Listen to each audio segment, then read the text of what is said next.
Overwatch is very customizable in its crosshairs, hero settings, graphics options, and more, and not enough players really realize the impact that specific settings have that could make their gameplay hugely better. If there's ever been one magic tip to make you instantly better, this is it. My name is Nate, and welcome to Blizzard Guides.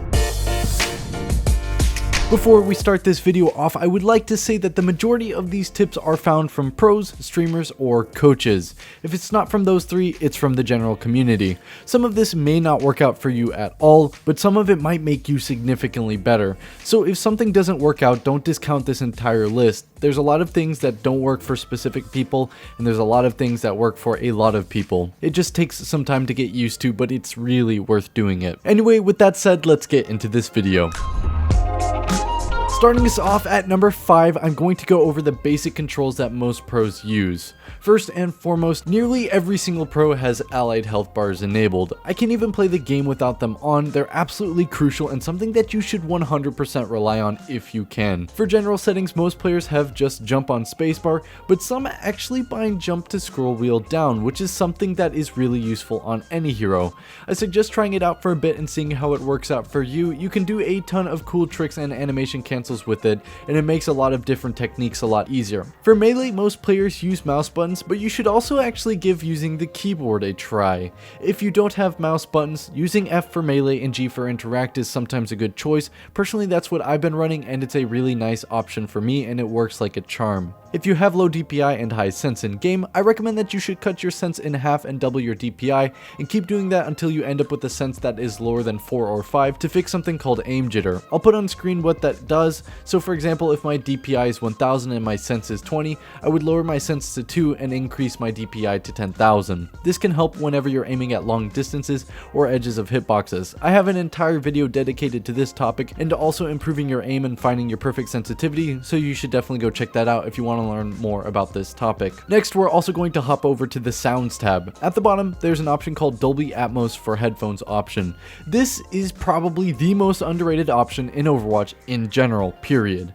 If you have stereo headphones, enabling this allows you to basically see with your ears and hear literally everything around you perfectly. It takes a lot of getting used to, but it's so powerful that I'm surprised that not most players use it. Finally, we're hopping over to the gameplay tab, where I strongly suggest that you set your waypoint opacity to 25% or 50% on the bottom. The on-screen will show you the difference. It's really nice because you don't have those pesky widows hiding behind the waypoint marker, while still being unintrusive enough for you to do your spawn Hanzo dragons that kill nobody except for that one waiter on Oasis. Next up at number 4, we're going over some basic crosshair options. First of all, there are two crosshairs that are most common, the dot and the dot plus crosshair. There are very few players that use the circle, and if they do, it's practically still a dot. Dots or the circle dots are the best for players that really don't rely on their reticle much. These heroes aren't about pinpoint headshot accuracy, so they don't need to be exactly able to see where they're shooting, but rather just where they're aiming in general, if that makes sense. Heroes like McCree, Hanzo, Widow, and Soldier greatly benefit from having crosshairs, as it allows them to see the heads of enemies while still being perfectly accurate. Now with that said, you can still run a dot on Widow and be effective. After all, crosshairs are personal preference. If you do prefer a dot though and you're on pinpoint accurate heroes, I definitely recommend using a circle instead of a dot. Following crosshairs at number 3, I'm going to go over some quick pro controls that I've seen before. For Ana, putting sleep dart on a mouse button is a good move. I personally use that. It's actually made my aim with sleeps so much better. I'm pretty sure I've mentioned this before. It's just really powerful, and it's one of my favorite custom controls that I've seen before. For Lucio, binding jump to right click and scroll wheel is really good, and then setting boop to middle mouse click is what most players substitute. You can also set boop to E, amp to shift, and crossfade to space, but that setup confuses my tiny brain too much, so I just prefer middle clicking to boop and then having jump on right click and scroll wheel, since I won't be needing my right index when I use boop. Every single pro Lucio has allow backwards wall ride turned on.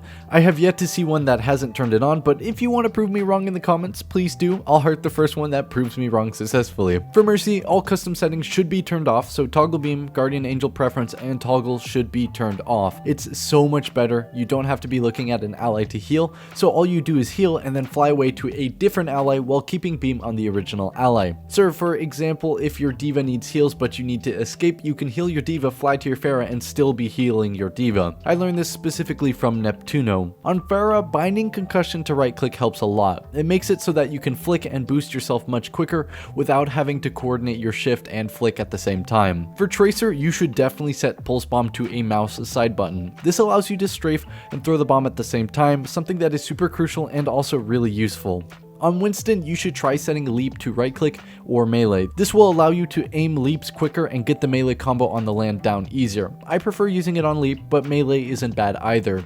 Also, you can use the bubble, but I really don't see the use in doing that since bubble doesn't really necessarily require any aim. And finally, on Zen, you can set scroll wheel up to be Harmony Orb and scroll wheel down to be Discord Orb, so that if you think that you're going to see an ally or enemy but don't have good reaction time, you can spam scroll wheel and always get the ally or enemy with your Harmony or your Discord Orb respectively, even if they only peek for half a second.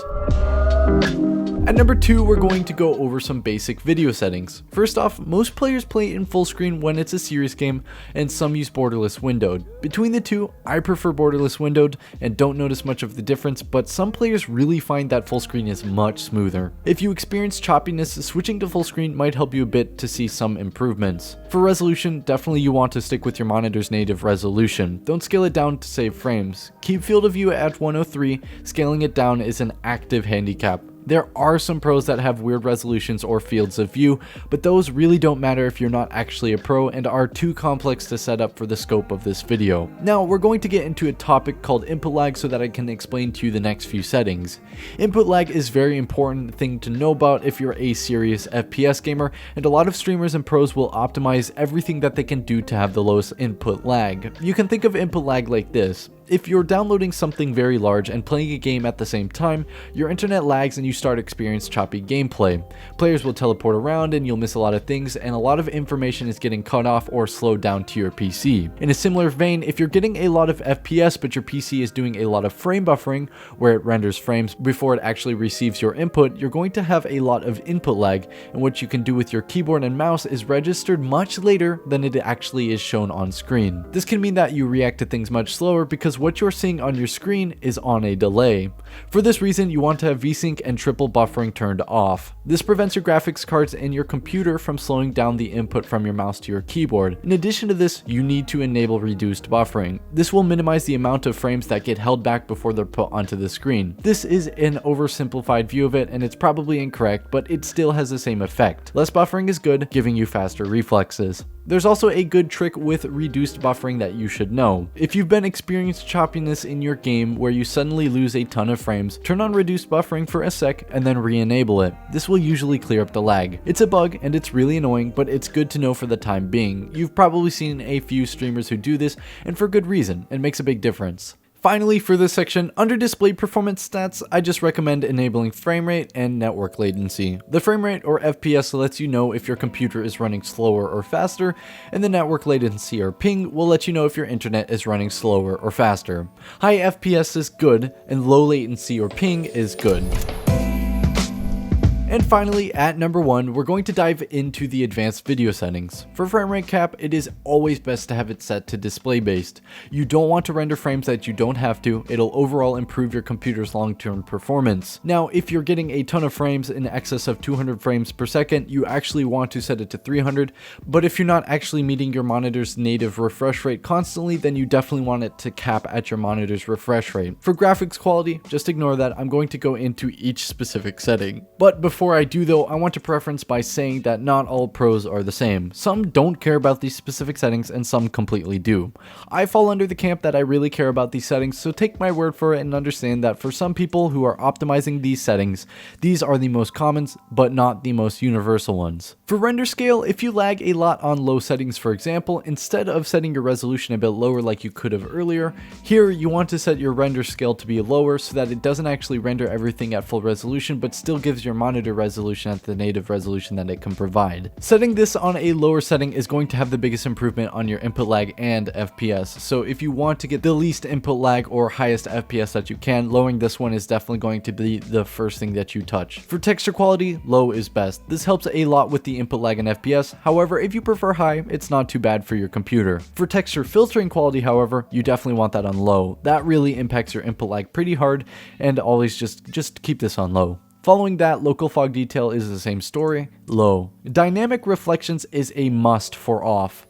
They definitely don't provide that much use in a competitive sense, but hugely increase input lag. If you find that you must have them, low is decent, but in terms of competitiveness, this isn't really going to give you an edge like some of the other settings that you can enable. Shadows is the one that you should replace it with and find more use with, and despite increasing both frame lag and input lag, you want shadows on ultra just so that you can see people that are hiding behind corners based on the lighting, or maybe on high ground that you won't normally notice without the shadows. Model details is best at medium. It'll allow you to see hitboxes well without bogging down your PC, giving you the perfect quality to performance ratio. For effects, you want that turned off, as it'll make team fights easier to see and makes the game less flashy, which can definitely help you discern which ults are where and who's shooting who. For anti-aliasing, I prefer it off, but if you want to turn it on, there's no really advantage. It's purely visual, so it's up to you. It will lag you a bit, but anti-aliasing is something that some players really must absolutely have. For the rest of the video settings though, just leave them to off or on low. Anyway, I hope you guys enjoyed this video. Let me know what tip helped you best, and if you have any other tips, controls, settings, or options for other players to explore and see, definitely leave those in the comments down below. If you want to get a part of the Blizzard Guides community, be sure to check out our Discord, Twitter, and Instagram for the latest updates on the community and the channel. If you liked this video, be sure to drop a like on the video, but if you didn't like it, please let me know in the comments down below why you didn't enjoy it so I can only improve these videos better for you guys. If you want to see more of Blizzard Guides, be sure to get subscribed so that you never miss one of our uploads. We have tips and tricks videos just like these, and we also have weekly Twitch recap videos, so you should definitely go check those out. Anyway, I hope you guys enjoyed this video. Have a nice day. My name is Nate, and this was Blizzard Guides.